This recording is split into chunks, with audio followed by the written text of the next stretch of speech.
Danny sedang mencium istrinya. Lalu sekelompok preman diam-diam mengambil foto mereka. Ia meminta mereka untuk menghapusnya. Tapi justru foto itu diposting ke internet. Istrinya ingin Danny memberi mereka pelajaran. Namun, Danny dikenal di kota sebagai orang yang lemah. Bahkan ketika orang-orang menghina dirinya, ia tidak pernah melawan.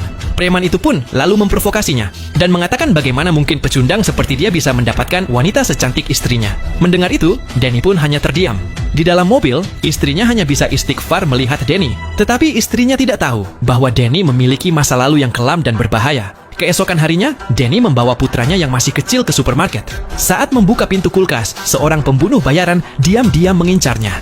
Lalu, dengan gerakan lincah dan cepat, Danny berhasil menghindari setiap serangan.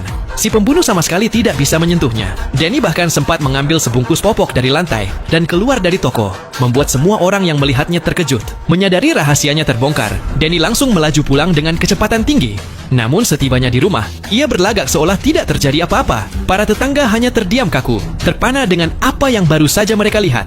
Danny tahu ia harus bergerak cepat. Ia mengeluarkan sebuah tas besar dari bawah tangga. Di dalamnya ada senjata dan paspor dari berbagai negara. Ia segera berkemas dan membawa ketiga anaknya untuk menemui sang istri, Jessie. Ia bilang pada keluarganya bahwa mereka akan pergi berlibur ke Las Vegas. Saat Danny hendak keluar dari tempat parkir, ia melihat seorang pembunuh bayaran sedang mengawasinya. Tepat pada saat itu, sebuah bus melintas, dan dalam sekejap mobil Danny menghilang dari pandangan. Ia mengira berhasil lolos, namun tak lama kemudian, mobil si pembunuh sudah berada tepat di belakangnya. Saat itulah Danny sadar pasti ada pelacak di mobilnya. Kalau tidak, mereka tak mungkin menemukannya secepat itu. Untuk mengatasi masalah itu, ia pergi ke dealer mobil tempatnya bekerja. Ia mengangkat mobil pura-pura memeriksa, lalu dengan cepat menemukan alat pelacak yang tersembunyi di bawahnya. Ia mencabutnya, dan diam-diam menempelkannya ke mobil seorang rekan kerja yang hobi balapan.